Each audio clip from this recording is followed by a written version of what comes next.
11e journée du chemin de Robert Louis Stevenson. Donc là je m'en vais en direction de Saint-Jean-du-Gard. Donc je suis parti, il était 8 h ce matin parce que j'ai pas beaucoup de temps de marche avant d'y arriver et j'aimerais profiter quand même un petit peu de la ville, la visiter, et ensuite je vais m'en aller sur Mighalès cet après-midi pour gagner un peu en distance pour demain matin, parce que si j'arrive de bonne heure à Alès demain midi, j'aurai peut-être le temps de profiter un petit peu de la ville de Nîmes que j'aimerais visiter un tout petit peu. Je pense pas que j'aurai le temps d'aller jusqu'aux arènes, mais je verrai ça demain. D'abord, il faut continuer à marcher et engendrer les pas comme tous les jours.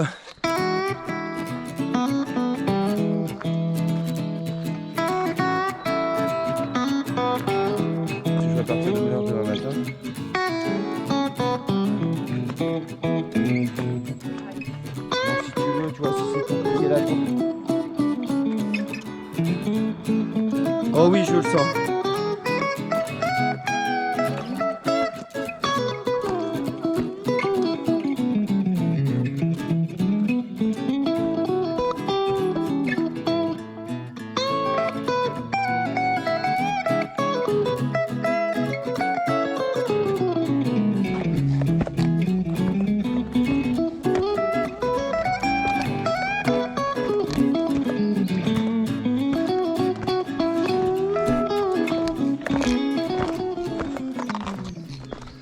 Assez technique sur cette partie de chemin.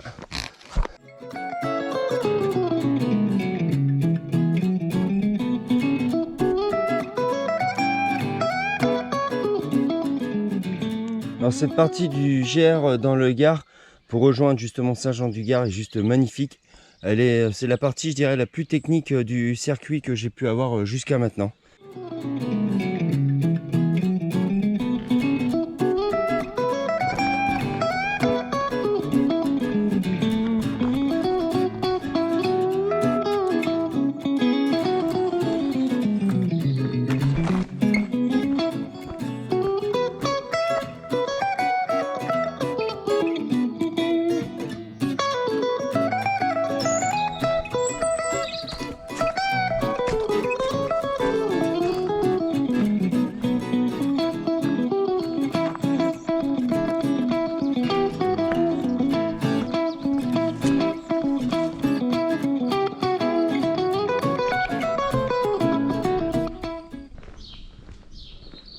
Saint-Jean-du-Gard.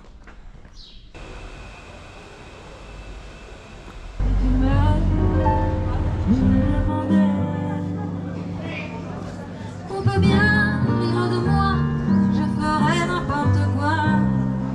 Et pourquoi Stevenson a fait ce voyage? Pour oublier Fanny, dont il était fou amoureux. Bon, ben c'est pas vrai. Ah bon? Il était malade, Oui, ça, c'est D'abord, vrai. il est mort à 40 ans. 41. Très jeune, il est mort. Oui. Pourquoi il est mort? Parce qu'il était tuberculeux. Oui. Alors pourquoi il est venu faire ce voyage? Il était de l'Écosse là-haut. À l'Écosse, les hivers sont pas tendres.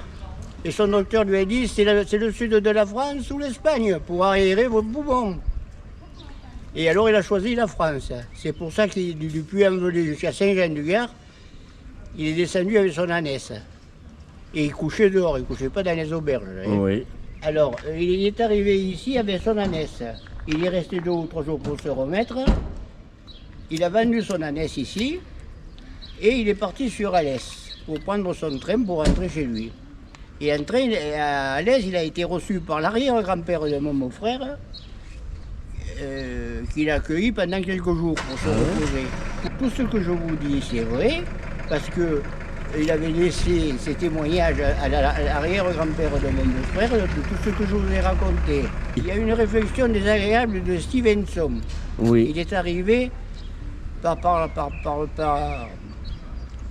les gens passent par là, mais par le pont là. Et c'est pas par là qu'il est arrivé. Il est arrivé par la route nationale. Il est arrivé à la place d'Armes, figurez-vous, et il est allé au bord du parapet pour voir le gardon avec son ânesse pour regarder.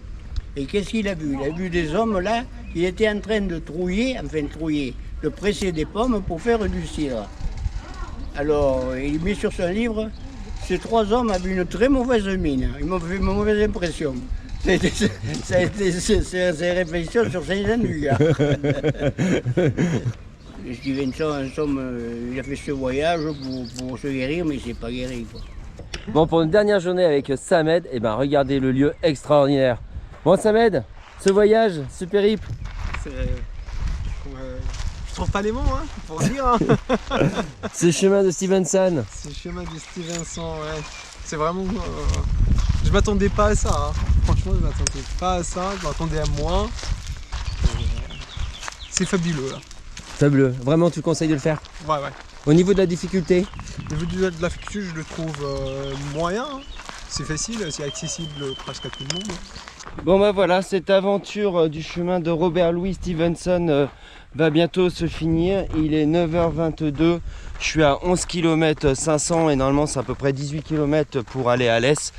Donc là je suis vraiment dans un endroit fabuleux et magnifique et j'en ai vu tellement énormément que ça fait beaucoup de bien au cœur.